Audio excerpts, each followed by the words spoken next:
to you today about the AWS Office. So first things first, how many of you have done an AWS certification? And thank you everyone who participated. And what did you think of the learning experience? Did you find it a little bit dull?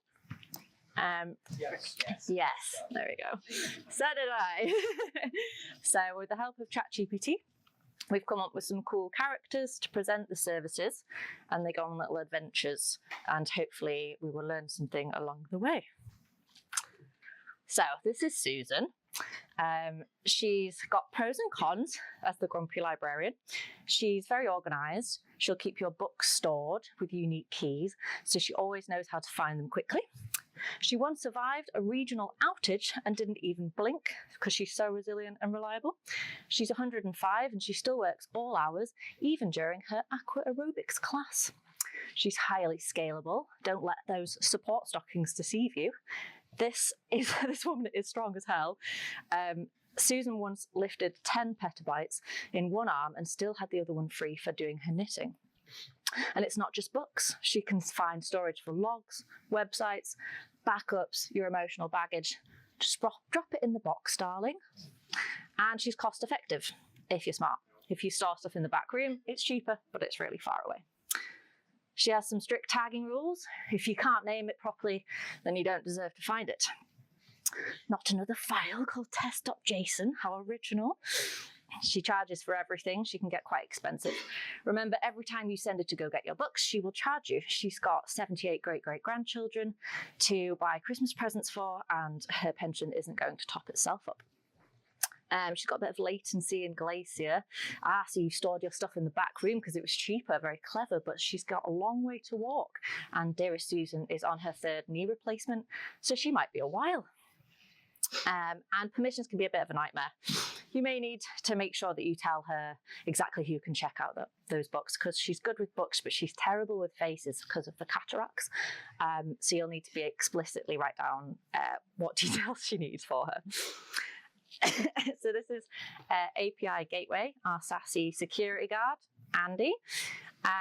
He handles all the heavy traffic with style, lets in thousands of API calls through per second without even creasing his suit. One at a time, folks, no shoving. This isn't HTTP 1.0 anymore. He speaks REST, WebSockets, HTTP, and a bit of GraphQL if he's feeling fancy. He's security focused, but never rude. Don't mess with his APIs without a valid token. No token, no talking. That's the rules. I don't make them. Oh wait, I do. So he's a social butterfly. He plays well, nice with Lambda, DynamoDB, S3. He acts as the glue between the services, and he's first on everybody's Christmas list. Although him and SQS did date briefly, and it ended kind of badly. Something about message delays and a dead letter queue. It's a bit awkward. We don't talk about it. So he's got a couple of quirks. He can be quite pricey under pressure. You want 10,000 concurrent users and low latency, pick a struggle. Complex rules and smooth delivery, and he can have latency at scale as well. He'll connect the dots for you, but he's not instantaneous. Good service takes time. This man will not be rushed. He's working on his tendency to reject too many requests when he's overwhelmed. He needs boundaries. He's not cold, he's just rate limited. There's a difference. And this is Larry. He is our very own superhero, born in a freak data center accident. Larry can leap into action at the slightest whiff of a trigger. He lives for drama. Anytime there's any cries for help, he's airborne within milliseconds. No servers, no problem. Larry's too cool for provisioning, and he just exists when you need him. Whether it's resizing cat photos or sanitizing SQL inputs, Larry adapts on the fly. He once saved an entire deployment mid-fail and then asked if there were snacks. But just make sure that his mission is only 15 minutes long. After that, he just falls out of the sky. And you should probably let him know in advance, because cold starts can be a real problem. That suit is very, very tight, and it takes him a while to get it on. He also can't carry heavy data payloads. He's fast, he's not strong, and there's nowhere to put stuff because his suit has no pockets. And every time you invoke him, he just completely forgets everything you told him. It's like 50 first dates. It's sweet, but it's inconvenient. And this is Charlie. He's our mysterious detective. Charlie watches every log, metric, event across Cloudopolis. Whether it's a spike in lambda durations or a 403 API gateway, he's logged it, he's timestamped it, and he started drawing red string between the clues. When trouble arises, Charlie's already on the scene before even you knew that there was a problem. He doesn't sleep, he monitors. He doesn't panic, he notifies. Slack ping, lambda function, automated reboot, you name it. And to Charlie, dashboards aren't tools, they're evidence boards. He maps every case, latency trends, error spikes, even those weird 2 a.m. CPU anomalies. But he's not always that easy to interrogate. Sometimes Charlie's notes can be a bit cryptic. He's got everything that you need information-wise, somewhere, but good luck finding it without his magnifying glass. And sometimes he gets a bit carried away. He's got a bit too many clues, so just be careful not to graph everything. Filters are your friend. And new character for this one, this is Stella Step Function, the control freak choreographer. So why is she great? She's organized to a scary degree. She once scheduled 6 retries, 2 rollbacks, and a parallel fan out just to reheat soup. Her orchestration logic is so tight that it probably has a curfew. She handles errors like a control freak. She's got retry logic, fallback paths, circuit breakers, and laminated PDF titled When Things Go Wrong and Why They Shouldn't Have. And she works with everyone. SQS, Lambda, Dynamo, SNS. They all know better than to ignore Stella's invites. If you're not interrogated, then you're irrelevant. And she's a visual workflow queen. Her state machine diagrams have color schemes, swim lanes, and themes. And there's a version of it framed in a hallway underneath the Regional Orchestrator of the Month award that she got last year. But she's got some cons like everybody. Why is everybody slightly terrified of her? Her debug logs are an escape room. It looks like an FBI crime board. If you didn't attend her quarterly observational brunch, then good luck finding anything. She charges per state transition, just like she charged the PTA for every glitter pen that was used in last year's welcome banner. And she's got a strong grip on control. She once grounded an entire microservice architecture for skipping an approval step. And Andy API Gateway still flinches when she picks up her clipboard. And she's not the fastest. She says she's comprehensive. Others say that she once blocked a deployment because the flowchart wasn't alphabetized. So this is just a couple of our little characters. Hope you've enjoyed getting to know them. And we're going to go on a little adventure. So this is episode 6, Cold Start Crisis. This is where I really get into the voices. So it was another sunny day in Cloudopolis. Workflows are flowing, metrics humming, and Larry's finger gunning as he goes through the sky. But as Charlie's twitchy mug says anything, calm never lasts long. The skies of Cloudopolis darken, and a cold front rolls in, literally. A red alert blinks furiously on Charlie's wall of screens. Lambda timeouts increasing, and Larry's frozen mid-flight. His teeth are gritted, and his sunglasses have gone askew. Stella's dropped her pen. I don't know why. Andy squints at the suspicious post request like it's just insulted his mother. This doesn't make any sense though, because Andy's holding the pen. This is ChatGPT made images, and sometimes he fails. So inside Charlie's foggy, log-filled detective lair, the crime scene is mapped in red string. Spikes in duration metrics, a suspicious new runtime version, and a missing warm-up step in Stella's flow. Crumbled deploy notes with fix later scribbled on the seat next to them, a graph of continuous timeouts rising like bad debt. Charlie squints, tracing the path with his magnifying glass. Stella jabs at the missing warmest box on her flowchart like it's insulted her color coding. And Andy's pacing around fake IDs while Larry, wrapped in a blanket, sips tea and mumbles, "You can't expect me to be warm if nobody has preheated me." Stella springs into action. What are we going to do? She's added a brand new mandatory warmer stage to her flowchart, complete with glitter headers and a passive-aggressive note saying no skipping. Andy sets up a velvet rope at the API gate. and starts checking runtime versions and payloads like a nightclub bouncer. If you're not warmed up, you're not getting in. Larry's in full training montage mode. He's doing his stretching, he's doing his flexing, he's running mock invocations to build heat before his next big trigger. And Charlie calmly updates the dashboard to track warmers versus timeouts, muttering, "We log, we learn, we loathe unconfigured runtimes." Success! The team is saved. The sun shines over Cloudopolis. Lambda's warm, Stella's smug, Andy's back to gatekeeping. And Charlie? Well, Charlie smiles. And that's how you know it's safe. For now. There you go. So, what's next for the team? Well, the producers here would like to take this further. Maybe make a Broadway musical, but it's all about budget. So, we'll see where it goes. But I actually do think that this would be very useful, especially for the earlier years of learning about AWS, where it's already, as we all know, quite a complicated system and difficult to understand. So I think this would actually be really genuinely helpful. We could even make it like interactive. Maybe you have to, say what you think that the gang should do in different situations. Probably more for the junior audience. But if anyone ever wants to learn about the adventures of Cloudopolis, it's probably good evening telly. So thank you very much for listening. This was the original ChatGPT image, so I keep it because it's so bad. And it just reminds me how far we've come. That's it. Now we're off. Okay, cool. Hi. Wow, this is really full. My name's Luke Towell.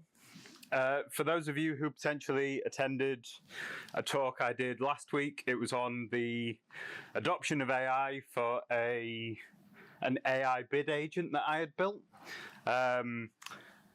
which is very different to the talk that I'm about to do, which is essentially just a rambling of my thoughts around skepticism for AI.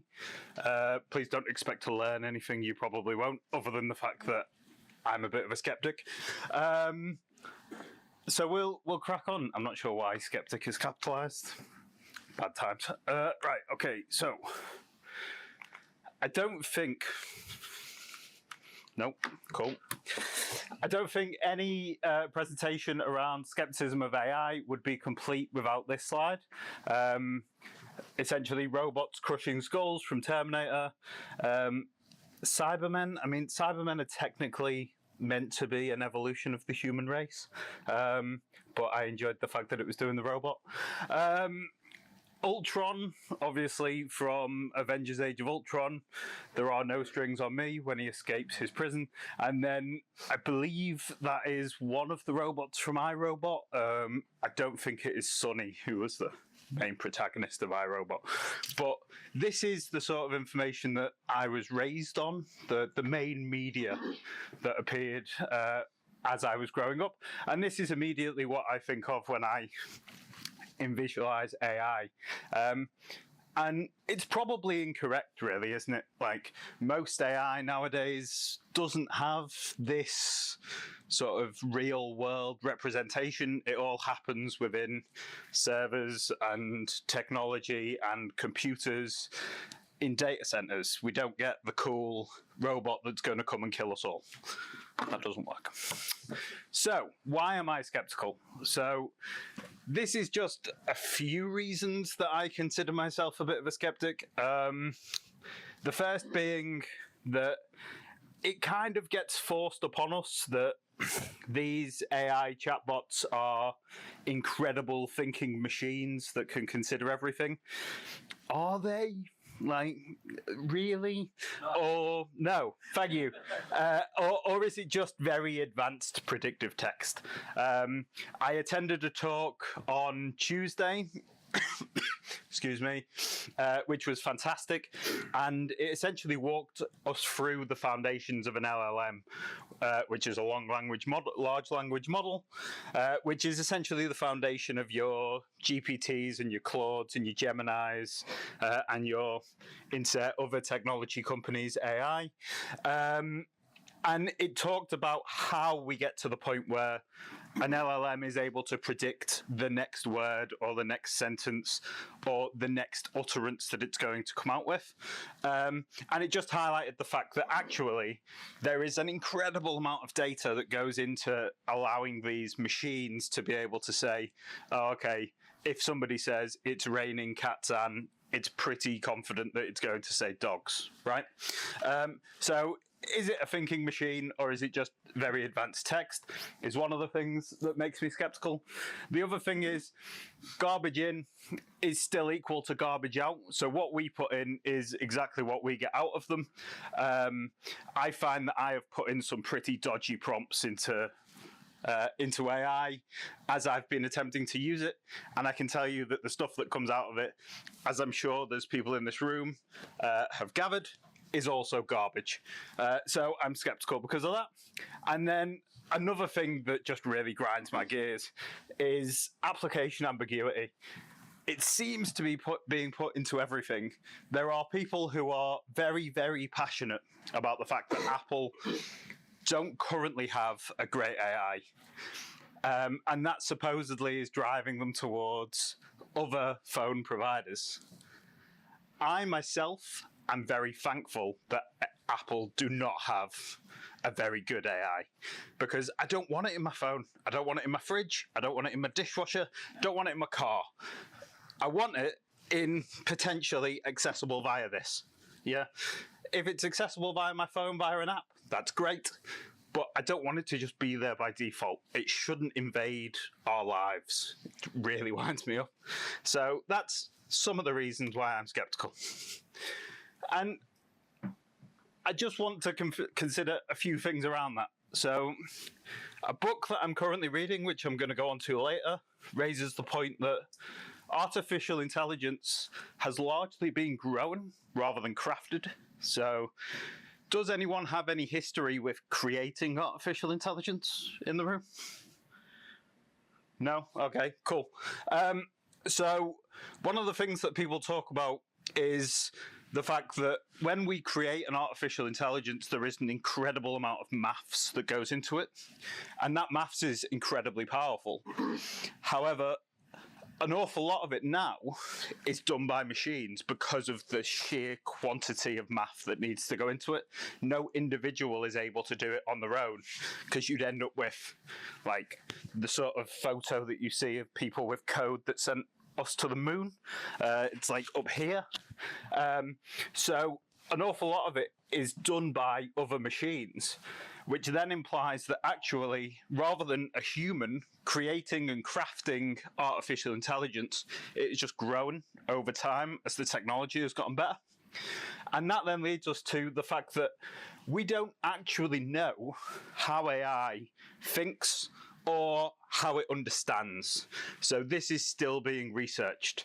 The idea of an AI being able to think and the way that it processes information, we understand the fundamentals of it, but we do not understand how it all ties together to create the sort of incredible superficial intelligence that we've come to be able to use. And there are incredibly intelligent people, far smarter than I, figuring that out and doing research into that technology. And then the other thing, or probably the biggest thing to consider, is where is the information that it's trained on come from? So, excuse me, I shouldn't have eaten crisps. And what are its priorities? So, when DeepSeek was released, does anyone remember the sort of issues that we saw with DeepSeek? Can anyone shout them out? Censorship. So why was it censored? Because it was built by the Chinese state and they didn't want anything. It was Taiwan specifically that was censoring a lot of that. Yeah, so it was built by the Chinese state and it was censored. It was also heavily biased towards certain topics and certain political opinions. Thank you. Obviously, from a Western point of view, that's horrific. But what's to say that it isn't being done by Sam Altman in OpenAI? We know that Elon Musk kicks off every time his AI tells him that he's potentially wrong or he's potentially on the wrong side of politics. So where is the information coming from, and what are the priorities of the people that are creating it? Because I can tell you that unfortunately, I do not have an input into how an AI is trained nowadays, unless I create my own, which you could do. I'm not going to go on to that in this talk. So this is just something to reinforce that fact. So have you ever experienced fake news or false information online? Yeah, general, I'm sure. Well, presumably the majority of the room has, because more than 9 in 10 people in the UK have reported witnessing misinformation on social media. I get at least 3 emails from my mum forwarding on stuff about her Apple account. She's never owned an Apple phone. She doesn't have an Apple account, but she's regularly told that her password has been leaked. 66% of bots discussing COVID-19 were spreading misinformation. Obviously, it was a couple of years ago now, but I'm sure people are aware or remember when COVID was going on, the amount of false truths and nonsense that was put into the media. And there's the references for that information. The top one comes from the Turing Institute, and the bottom one comes from Redline, which is essentially a grouping of statistics. But that to me is terrifying. And then obviously that then leads me on to this question of how trustworthy is AI that is trained on 94% of garbage? Because to me, it's not. And as we discussed previously, trained on potentially a political agenda, which then leads me on to some of the issues that I have faced, and potentially some that you have faced in the room. So AI has to provide an answer, yeah. And I don't know if people are aware, but one of the reasons that they attribute hallucinations from artificial intelligence, where it potentially gives you the wrong information, is because it has to provide that answer. In its mind, it is rewarded for giving an answer. And some of these sort of examples that I've had, tests that don't actually test functionality. So I'm a software engineer. Sometimes I will say, right, I've written this function. I'll provide the function. Can you help me write some tests, or can we look at mocking some of the functionality that this test depends on? And it'll come back and it'll say, yep, excellent, I've done it. Here's 400 lines of code, and I can tell you with some confidence that at least half of those 400 lines will be garbage, which is great because I've got 200 lines of stuff that I can actually use. Update dependencies to versions that don't exist. This is actually one that I'm currently sort of struggling with. If you update Next to the most recent version of Next.js, there are various different libraries that don't work with Next.js 19? Yes, 15 at the moment. The answer that Claude comes up with for why Leaflet doesn't work is that actually I can just update to Leaflet 2.1.5 and that will work. Leaflet 2.1.5 doesn't exist, but Claude's answer is that will work for me. And then incorrect answer loop. So this is probably one of my favorite. It doesn't work. Okay, it's all right. Here's some code. That code also doesn't work. It's all right. I can fix that. Don't worry. Here's some more code. That code doesn't work. It's all right. I can fix that. Here's some more code. That code is exactly the same as the code that you have previously given me, but it's all right because that will work. It never works. And then finally, a point that just sort of reinforces this to me is that, sorry, excuse me, I've used a quote and I've not explained what I'm on about. A map is accurate on the day that it is drawn. So what I'm talking about here is the fact that AI is potentially accurate on the day that it is created or the day that it is trained. But do we have any front-end engineers in the room? People that play occasionally. Tailwind is a CSS library that seems to be permeating the front-end world at the moment. You can't get away from it. If you ever ask an AI to create a front-end for you, it will probably use Tailwind. Has anyone ever got Tailwind to work just off the bat when it's been provided by an AI? No. The reason for that as I spent around 6 hours figuring out, is because by default, a lot of the internet is still using Tailwind free, but the install commands that the AI will give you is just npm install Tailwind. It won't tell you a version. Tailwind 4 contains massive changes around the architecture and the way that it is actually used within your code, which means that all of the information that the AI will provide was accurate at the time of training is no longer accurate now. So a map is accurate on the day that it is drawn, or an AI is accurate on the day that it's trained. But obviously, as we move forward, it's potentially not. So there's some of the issues that I have faced.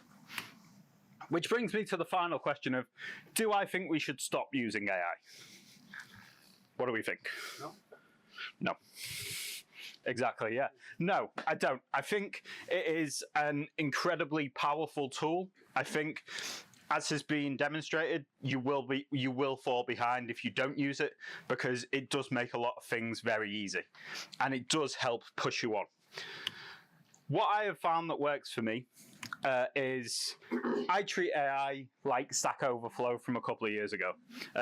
Interestingly, Stack Overflow, you can track the rise of AI by the decline of Stack Overflow posts, which, if you look into it, is quite interesting.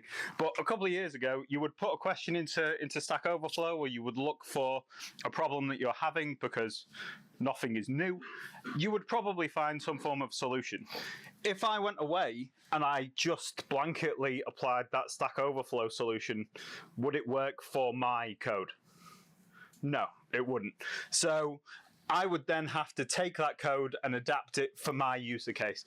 That is pretty much exactly how I treat code that I get out of an AI now.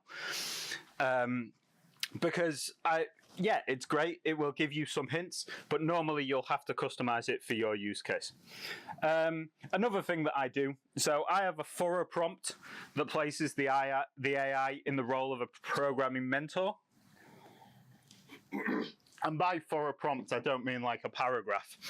I mean like an entire page or a couple of page prompt that talks about how AI is a programming mentor, the way that it should probe me for questions in order to come up with solutions, the way that it shouldn't just provide me with 6 solutions at once.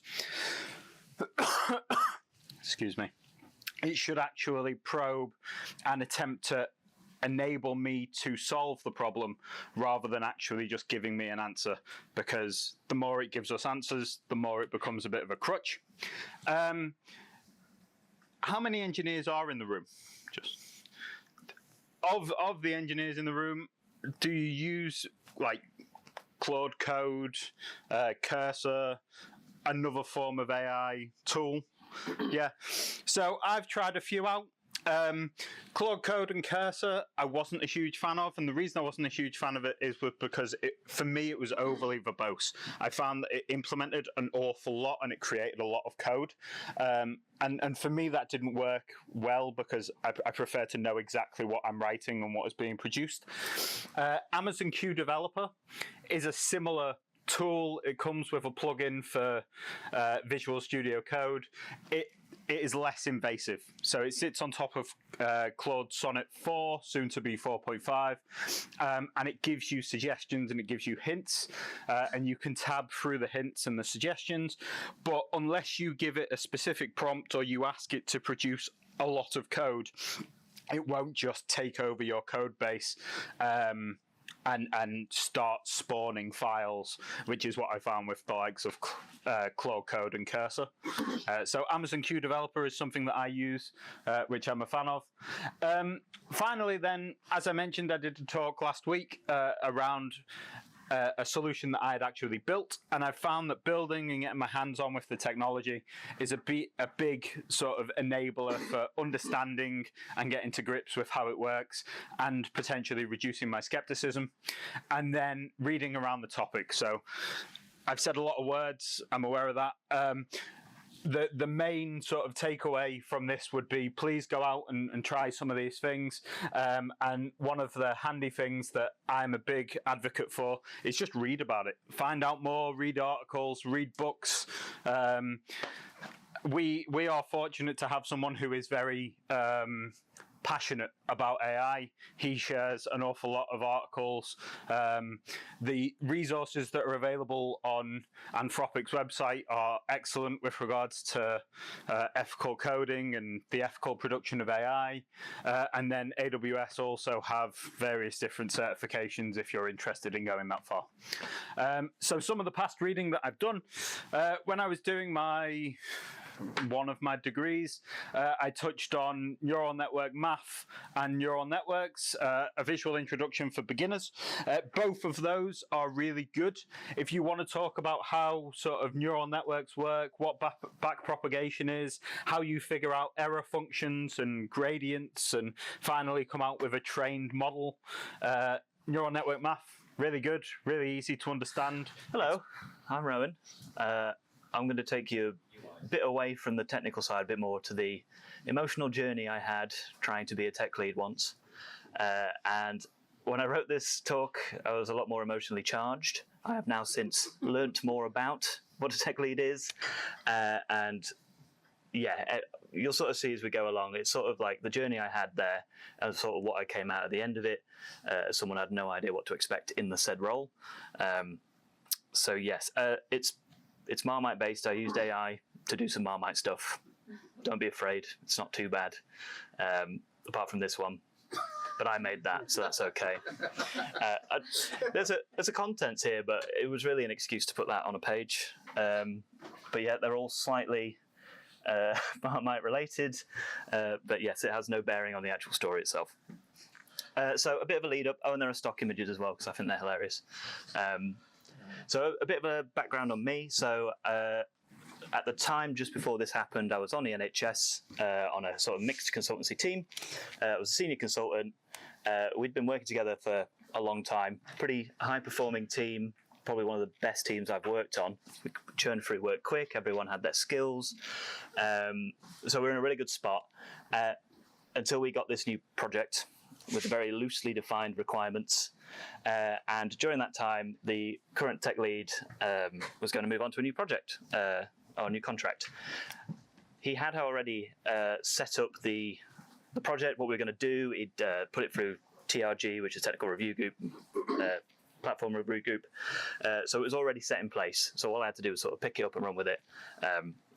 Didn't go quite as well as I thought it would. It was quite a confusing project. But yeah, this was sort of the lead up. So a void for a tech lead arrived.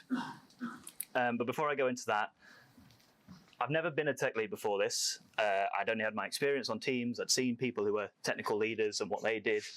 But my assumptions were very much sort of, they're normally the best engineer on the team. I know this is wrong now, but bear with me. This is what I thought at the time. They'd be the most senior engineer on the team. You know, they are like your architect, your mentor. They are doing everything. They are like the ultimate. They'd be you're sort of there doing PRs with you. They'd be coding. They'd be showing you all these practices, and they just sort of defined the overall technical direction. So obviously, when this came around, I was a bit confused why I was being suggested as a potential fill-in for this. So I sort of went for it. So I was the sort of person before that kind of liked my coding. I'd just do it. It was pretty easygoing. I didn't really want to push my way up the hierarchy too fast. I was enjoying what I was doing. So I normally rejected a lot of these sorts of step-ups, mainly because I didn't know what they'd be about and had no real knowledge of what my job would turn into if I did accept said role.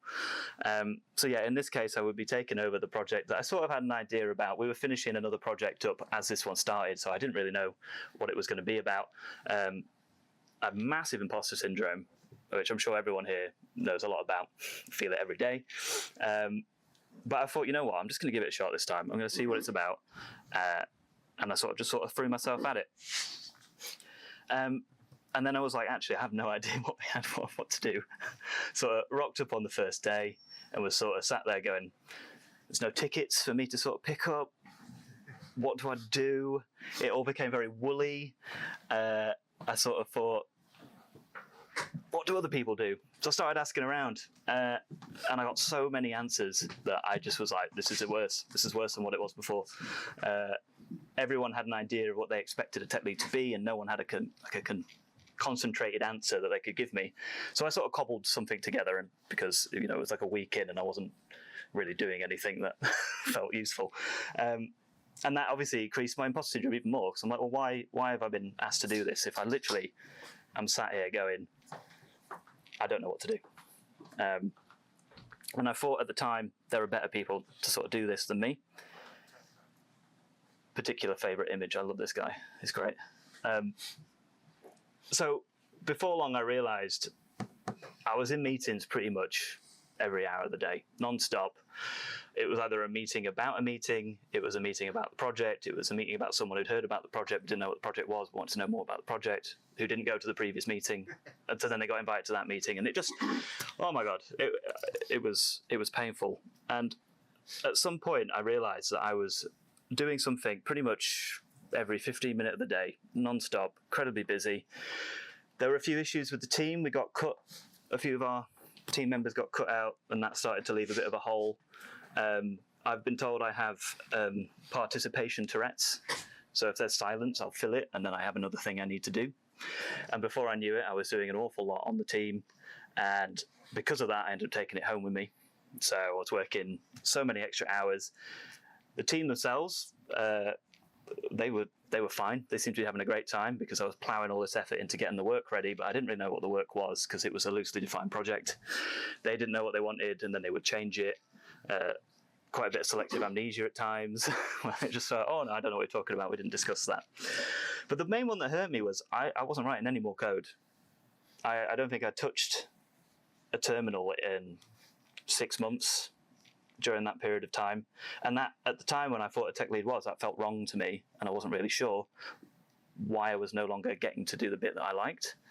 And it's sort of, I don't know if developers get this when they finish a ticket, you get a nice little dopamine boost. You go, yeah, you move on to the next one. When you're running a project, it feels like the project is your ticket. So you are basically in a dopamine desert for however long it takes to get there. And that didn't feel good. So yeah, I think the thing that ended up getting me the most was my own sense of responsibility for the project's success. It felt like, oh, I'm a tech lead. Anything technical that goes wrong is now my responsibility to fix. And then I definitely took that to heart, to the point where, I was the only one unhappy on the team because everyone else was like, this is great, there's so much work to do. And it's all on the back of not having a clue what you're doing. I had to add this slide in afterwards because it was all very doom and gloom, that previous slide. And actually, the project did deliver some value at the end, despite how messy the overall sort of place it fit in to the overall architecture. The team did really enjoy their work. I don't believe them. I think they were just being nice, but they seemed to enjoy themselves on that project. And there was a lot of internal support. We got a lot of help from inside the NHS around the more problems with how the project was being pushed, how it was going to fit into everything, all the different conversations where stakeholders weren't really on the same level. So I think a lot of the problems probably came from the project itself rather than my initial tech leading. So apparently you can't get a picture of Morpheus through AI. I wanted a red pill, blue pill picture, but they wouldn't let me, so I've ended up with this guy and a Nutella thumb over there. I don't know, I love it, it's just terrible, it's really bad. So what I took from this, basically, so I had a lot of time to think about what a tech lead is, what you should do going into that role, what you should expect to be doing. For anyone who's been a tech lead before, I don't know if any of that sort of related to you, but anyone who's going into being a tech lead, I learned a lot about what you can expect, which I'll show you on the next slide. But for this, I did learn a huge amount. Like, I don't think I worked so hard in my life. There was no coasting. There was just pure, everything is new. I have to learn it. I've never written so many diagrams in my life. I got really good at using Draw.io. My God, so many of them. And then you have to tweak the same diagram 4 times depending on your audience. So I got really good at tweaking it to more businessy people versus what an engineer would want. But I would say for someone who maybe didn't think that their coding skills were good enough to be defined as a lead, I definitely found that sort of cycle of dopamine reducing really painful. I felt like if I'm just doing meetings, I'm just talking to people, do I still get my tech level up? And then when do I no longer become a tech lead because I'm not doing tech? Because I don't really do it in my spare time. I do other stuff. So that felt like I was going to eventually become a little bit stagnant, or I basically got a whole new job. I think my personality made me struggle in that kind of role. There's a lot of responsibility with how I do my work. I want it to be good. I want everyone to be happy, and that puts a lot of pressure down. And then, the role scope, I felt like I was doing 4 jobs at the time. Some of it didn't feel relevant to a tech lead position, but you know, participation Tourette's, I just filled the gap. So I think my thoughts on the role is I think there needs to be some sort of bare minimum guide to what an overall tech lead feels like. I found so many different ways of describing what people think a tech lead should be, and I think there needs to be some core kind of expectations that, you know, I'm going into this role, what's my job now? I can't follow tickets, because let's be honest, developers have it easy with tickets. It's just sort of prioritized order. You just pick the top one, off we go. It's a very different sort of role. I think your responsibilities, depending on what client you're on, will vary massively. You might one day be doing slightly more BA work to bring that work in, transform that in, or you might be doing more PRs because the work is fine, it's already defined, but the team need help getting that quality through. I do think personality plays a massive part, especially with the imposter syndrome. Don't let it stop you, but you kind of have to welcome it. It's going to be there regardless of what you do at any point. So, and then if this one's the most, I guess, controversial, some people have said is that you will never get time to code anymore. You've just got to accept it's no longer your job, or you can force yourself to carve some time to keep that going. I think that one's very dependent on the situation as well. And yeah, I think for me, I maybe took it a bit too early, and a bit more confidence in my own skills would have allowed me to take that role on a lot more. And I actually think I did a good job. I just didn't see that it was a good job because I didn't like what I was doing. So it was a bit of a mixture of those two things. So yeah, I think after I've spent some time learning what a tech lead is, sort of stepping up to that sort of higher level than the lower level code, I think I could do a better job now. But for anyone who's moving into it, just sort of be prepared. It's a different job. It's not a developer anymore. You have ascended to something else. So yes, that was it. It was a bit of an emotional journey. I wasn't really sure what I wanted to tell with it, but hopefully something came out of that for anyone. Any questions? Yes. That really resonated, yeah. So with the code and also being too busy as well, I think my sort of previous chief engineer, he kind of said, look, Chris, you need to delegate more and actually, make champions. So for example, I had a UI guy, well, you're going to be the UI lead. Yeah. So that takes some of the leadership away from me. So obviously the buck stops with me still, but I trust you to do the leading stuff. It empowers them, take a bit off your plate, and then by doing that, having those little champions everywhere, I was then able to get back into the code again, actually do the code, which I also enjoy as well. So I think some of that kind of servant leadership is also a good skill to have when you are doing a tech lead type role. Did you do that right from the beginning? Because I found it difficult to let go, or what to let go of. I'm a control freak. So my chief engineer, Chris, delegated stuff there. So yeah, I started off doing the same thing. Jumping, yeah. I can do that, yeah. And then we work at 10 o'clock at night, that kind of stuff. And my chief engineer goes, look, Chris, you can't do that. stuff here. Figure out who your champions are. Delegate some of that workload to them. Get them responsibility because they're empowering them. Yeah. It's going to make your team grow and be more. They're going to enjoy it more anyway. They're going to appreciate it. Rather you are trying to coordinate everything because you can't do too much. So delegate it all out to various people you trust. And I think that's kind of the first time you have to delegate within the role you're in. As a developer, you are a single sort of entity doing your own thing, and you don't really need to delegate to anyone. So it's an alien concept if you've not done it before, to be like, I can give this to this person. And there were people on my team who were far better coders than me, which is where the whole imposter syndrome came from, because I was like, well, why aren't they doing it? I agree. I'm nowhere near as strong as my other team members are, and I think it's really important that you can always lead from behind. Yeah. And then that servant leadership is a key thing to good performing team. Yeah, I'll keep that one in the back pocket for if I ever do it again. Yes. So, as a tech lead, were you basically the leader of a team? Yes, yeah. Yeah. Because I've known a lot of team leads who are ex-developers and lament that they don't get to write code Yes, anymore. yeah. And I've seen in a few, usually bigger companies, that they've been over the last several years starting to bring in principal engineers, because I think it's always been a thing that the natural progression cycle is junior, Management. mid-level, Yeah. senior management, and there's a lot of developers who just have no interest in that, and that would include Yeah. me. So, yeah. Not sure there's really a question. No, it's I a think good point. You do find you it's get nice trapped. to have that Option, Yeah. to be like a distinguished engineer kind of I've thing. seen that before as well, where it's seen as a natural progression, and management can encourage somebody very strongly Yes. down that path. And I've seen people go into that, do it for a year, and then say, whoa, that's not for me. Yes. Demote me, please. Yeah, that's the thing. I want to go back to what I was doing, please. And that's, I think, is where this principal thing comes Yeah. up, because calling it like a demotion is wrong. You know, somebody who's really experienced, Yeah. possibly been in the company for years, but there's nowhere that they can Go now, yeah. They've plateaued at. It's not because it's a unique. completely different track. Yeah. Actually, Yeah, it's it not is. one thing that builds on another. It sort of is, but it's actually a completely different skill set, Mm. which Yeah. people thrust you into. And you don't realise that's it. That's what you're walking into is basically a different job. Yeah, It's and wild. it's not even unique to developers. I think there's loads of jobs around where people want to progress but don't want to just go into management. Yeah, exactly. You got a question as well? Yeah, with the slide you've got there, there's two questions. My Yeah. inference is that you enjoy being a tech lead now, and based on that discussion, that's the sort of path that I think you enjoy. Is that?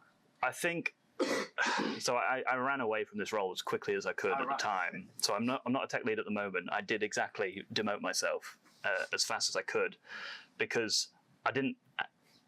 When you're in it, you don't have the time to really think about it. Then when I came out of it, and that's why I said at the start, far more emotionally charged when I wrote it the first time. But now, looking back on it, it felt like it was all my fault, which feels quite selfish in a way. But it wasn't. There was a lot of stuff going on that was just outside of my control. But I tried to make it my thing, and that's where all the frustrations came from. It's more that I think if the opportunity came around and I know what I know now, I wouldn't be in such a mess the next time I did it. And then maybe I might find the enjoyment from it that I just couldn't at the time. And do you think If you were to do it again, what would you change? It's my expectation of the role, right? The reason I had the issues was I walked in and I was just blanked for like God knows how long, going, I don't know what to do. I know what to do now. I've done it, trial by fire. I think I'd do things a lot differently. I'd probably delegate a lot more, which towards the end of my time, I did. There was a super smart guy, and I pretty much delegated it all to him, and then he bloody left. So that was difficult. Yeah, I was like, oh, this is what happens when you trust people, is they leave. So, you know, towards the end, I sort of got a hang of it, but I think I was in such a bad spot, I just needed to get out. But I think with the people skills I've got, and knowing it's not about the code necessarily, I think I just looked at it the wrong way. Is this your way of saying you want to do it again? Yes. Well, it's on camera, so yeah. I guess so. Cool. Yes. Just one last thing, because I know when I was in a Scrum Master role, and a Scrum Master is a good way, a good combination with the tech lead, by the way, as well. Was that I was saying, oh, tell the Scrum Master, I'm not doing this, I'm not doing that. And my coach said to me, he said, well, you know, Chris, you're going to one of those circus crazy mirrors, and you've got this kind of, you know, perception of what a good Scrum Master is. And that you know, image doesn't exist. You've taken it all from all different places and then combined it together into this kind of crazy image of, you know, what a Scrum Master is. So it's probably some sort of thing what you're doing with a tech lead. Yeah, it was like I said at the start, I cobbled it together based off what I thought it should be. And really, I could have just gone in it and just did what I thought was right for a tech lead. Yeah. But when you're going in and you have no idea, you have to grab onto some sort of boundaries. Otherwise, you do just expand into this mess. But yeah, you're absolutely right. Cool. Right, I am around afterwards if you do have any more questions, but I'm sure Catherine's ready to get going. Cheers. So hi everyone, I'm Catherine, and today I'm going to be talking to you a little bit about, oh, go on the whole slide too, that's soon. running services in the dark. So I currently work on a support team for a public sector client, and we run, give or take, 20 services, try and shut them down as quickly as we can if they're not being used, but then new ones always seem to come in. So it sits around 20. Some of these services come in great. Like, we've got runbooks, we're experienced in the tech, it's all up to date, it's all clearly documented, there are readmes, and it's all in AWS or something lovely that we can run. Some of them don't. Some of them come in with, maybe you've got some information that others, maybe you don't have any documentation, but the previous development team are around, so you can talk to them. Maybe you've got some infrastructure diagrams, but you've no idea how the application works, and you kind of figure it out piece by piece. Sometimes you don't get anything. So before we can really jump too much into running services in the dark, we need to talk about what it means to run a service in the light. What does it mean to run a good service and know what you're doing and be able to support a service sort of properly, in timely manner, keep it running and keep it stable. So one of the core things you need, runbooks and documentation. They're very different. Runbooks can be considered a form of documentation, but the documentation is your context. That's your big picture. What is my service? The runbook is, how do I support it? If I need to rotate a certificate, if I've not used your service before, I don't know how I'm going to do that. If I need to add a new user, change a password, I need a step-by-step guide, because your service might be very different to all the other services that I've got. You also need your code. You need the infrastructure. Really hard to support a thing if you don't have access to the thing. You need to know your users, and that means both your users in terms of the end users of your service. So it might be a person sitting at home on the laptop going on your website, but also who are your business users, who owns it, who wants to know when you're making a change, who might be requesting updates from you, who do you need to let know when things break, because things always break. And deployment steps. Might be an assumption. I think there's a lot of engineers in the room. You sort of assume you're going to know how to deploy it. We found a lot of the time you don't, and it's something you do have to specifically ask for, because it might be written in, maybe it's a GitHub action, you're like, great. Maybe it's a manual process, and you're like, cool, glad you know it, please share. And these points all sort of boil down to answer these 4 questions. These are the key points you need to run a service in the light.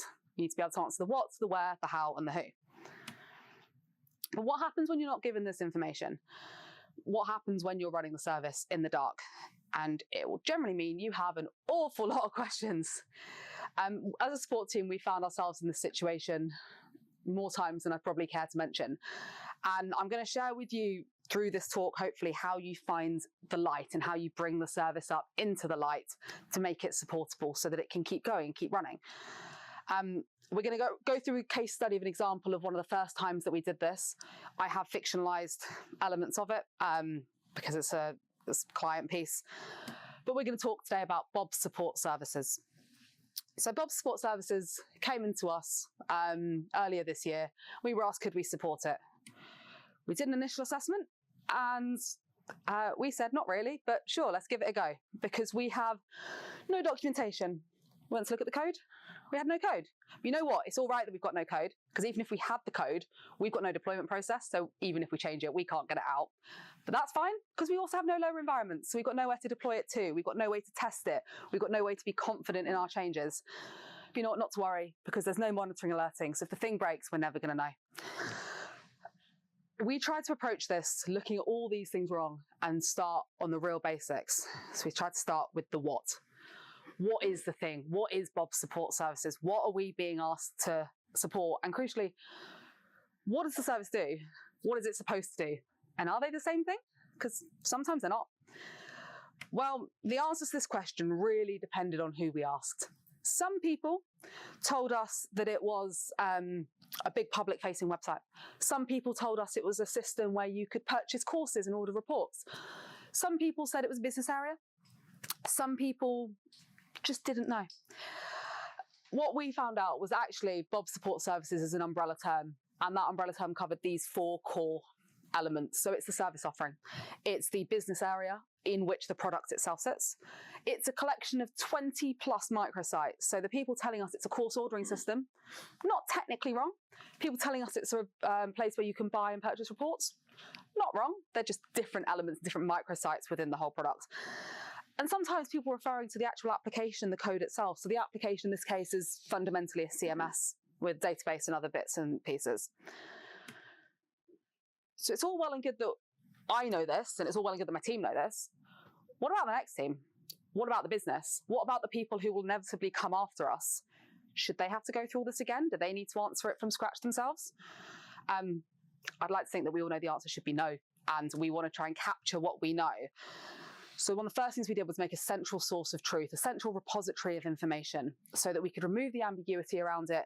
We can ensure that everyone was talking about the same thing. If I say Bob Support Services to one person, they should know what I'm talking about, rather than we get all of this different complexity.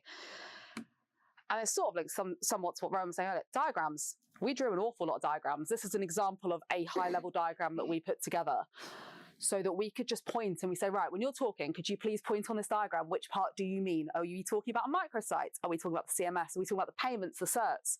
Are we talking about the back-end database? Try and provide that clarity. So we now know what we're talking about, which is good. We've got all of it documented, all of it shared. Now we need to know where it is. Where on earth does this thing live? It turns out a few places. Again, nothing's ever straightforward with a service in the dark. Some of it was on-prem, some of it was on the cloud, and some of it was on servers. Specifically, the bit that was on the cloud was on an unsupported third-party provider that no one else used and none of us had ever heard of. The only way you can access it is by adding your IP address to an allow list. So that's one IP address per engineer. So that's really fun and easy to maintain. We did some work. So this is the first bit of actual engineering that we got involved with. We did a little bit of work to move to an AWS solution whereby engineers can connect to the legacy server and the legacy cloud system via an AWS Bastion. Happy to chat about that, and my colleague is around as well if you want to chat about that at the end. But it's the first time that we've actually done a little bit, and we documented everything because we needed it to be repeatable. So we made it, documented it, we asked another engineer to try it out. We then revised and we refreshed, and we made this process as repeatable as possible so everyone knows where the service lives. Okay, so we know what it is, we know where it is. Now, how do we make changes to it? How do we actually run and support this service? Because it's sort of coming into the light a little bit, but it's not supportable in its current state. So the components to answer that how are, and be prepared for some really fun slides here. We have some source control. So we didn't have any code. We had to scrape the code from the servers. We then put it into a GitHub repository and had finally a working copy of the code. We didn't have any commit history. We didn't have any pipelines, no README, no documentation, but the code is now visible to the whole team. The code is now transparent. It is now somewhere central. We have a history going forward. So, okay, we can't look back, but when we do things now, we can see what's changed. We can track it. We worked on the developer experience. We built a custom CLI to do those easy support tasks, that adding and removing users, rotating certificates, checking the status of the firewall. Rather than an engineer having to manually connect to the server and try and dig all this out, we built a custom CLI that would show you, which is nice. We also, crucially, built a dev environment so that developers, when they make changes, don't have to wait until production to know if those changes work, because that's a fun place to be, is waiting till prod. We wrote some runbooks. Every single thing we did was documented and then repeated by somebody else so that we have step-by-step guides on how we do anything. And we looked at a deployment process. So we got to a point where, right, great, we can make changes, we can run it locally, we can see what's going on. We can't actually release it to production. So we did the right deployment process. We tested our deployment process. We had a really scary, but also very exciting first release where you're releasing code that's been scraped from a server and you don't quite know if it's all going to work. Thankfully it did. And the deployment process is clearly documented. So we're the support team today, but the support team tomorrow can also run through and make changes, and this service doesn't have that downtime between suppliers or between teams. And then the who. We pulled most of this together through talking to various people to answer our other questions, but we pulled together a documented list of, right, who cares about which part? Who cares about this microsite? Who cares about the whole product? Who owns the business area? Who cares when it breaks? It took us a while to get there, but it's such a key part of how to support a service in the light. It's just know who to talk to. So this is the current overview of Bob's Support Services. We've crossed a lot of things off. It is not, and I'm not going to pretend we fixed everything, because a little bit of wider context is this is an 18-year-old system. We can't fix it all. It's not been properly maintained for several years. But the stuff that we have been able to fix is enough to keep it running. It's enough to keep it going. And the stuff that we haven't got to yet is a work in progress. So it is now a supportable service. So I'm hoping that that's sort of giving you an idea of how we bring services into light when you're given something where you have no idea about anything. A couple of key bullet points, key takeaways that we've used time and time again when we get more of these services. Step one is absolutely stop and try and understand what it is. Don't try and fix it straight away. Just really focus on, what am I trying to take on? What am I owning here? Ask a lot of questions. There is no such thing as a stupid question on here. Document all the answers. And just remember that in order to run something, you've been given something. So you might not have been given a lot, but you've been given a starting point. For us, it was just a contact at the cloud provider so we could get access onto the server. You might be given a contact, you might be given a snippet of code. In order to run something, though, you'll have been given something. So make the most of it. I think that is sort of everything I've got on how to bring a service into the light. If you have any questions, please do ask. I hope that you don't find yourself in a situation where you have a service that you know nothing about, but if you do, hopefully you're now marginally better equipped to handle it. But thank you.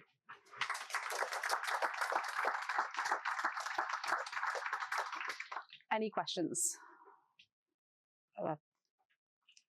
Yep. So when you were getting hold of the code, etc., was your source the live server? Yeah.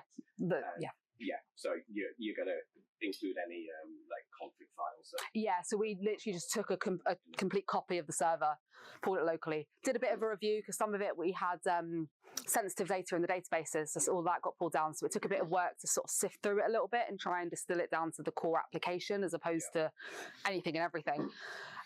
But yeah, we just copied the server and then stripped it back from there. How long did it take you to get from start? I know this is going to be very variable on the project, but from starting the work on it to getting something that you can deploy. So I think to get our initial deployment probably took us about 6 to 8 weeks. To get it to a state that it was, as we would say, sort of supportable, a state that we can comfortably and confidently run it and fix it if it breaks, it probably takes about 3 months. What sort of size of team is that with? That's a team of 3 at the time. Yeah. It's obviously a big challenge to anybody's patience to take on such a project in the dark like that. Along the way, did you pick up on any cultural influences that led that service to be in that dark state that it was in, that may present a risk to the good work that you've done, which may allow it to backslide in the future? Potentially. I mean, it's come from a climate of working for a public sector department. It gets passed around a bit. And I think that has very much influenced why it's been the state it's in, because you get different levels of support team and you will get people focusing. Some people just do the bare minimum and keep it running. Some will try and go above and beyond. Most people somewhere in the middle, where you will try and keep it running, try and keep what you've done clear, but you might not dig into the history so much. I think there's a risk, absolutely, that the next team, whoever they may be, or even our team, if people change and move, that things won't stay as clearly documented as they have been. But what we've tried to do is make it really easy to update stuff. So we've got a very central, very transparent Confluence space. Everything's really clearly named. And hopefully, by having it so transparent, it keeps it easy. That's the hope. Yeah.